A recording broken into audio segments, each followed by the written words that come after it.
किसान की किस्मत। एक गांव में रामू नाम का एक गरीब किसान रहता था।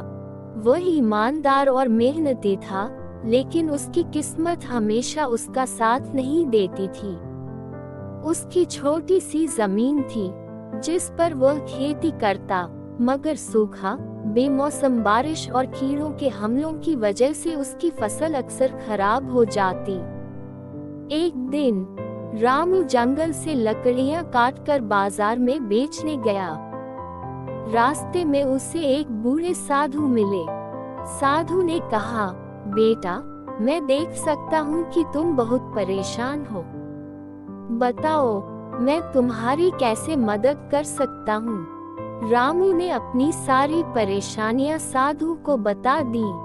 साधु मुस्कुराए और एक छोटा सा चमकता हुआ पत्थर उसे देते हुए बोले, यह कोई साधारण पत्थर नहीं है। इसे अपनी जमीन पर रख दो, फिर देखना तुम्हारी किस्मत कैसे बदलती है। रामू को यकीन तो नहीं हुआ, लेकिन उसने पत्थर लेकर अपनी जमीन पर रख दिया। अगले ही दिन एक चमत्कार हुआ। बारिश समय पर हुई, फसल लहलहाने लगी और उसे अच्छी उपज मिली। कुछ ही सालों में वह गांव के सबसे संपन्न किसानों में से एक बन गया। लेकिन एक दिन रामू को अहंकार हो गया। उसने सोचा, मेरी मेहनत के बिना भी सब अच्छा हो रहा है, अब मुझे ज्यादा मेहनत करने की जरूरत नहीं।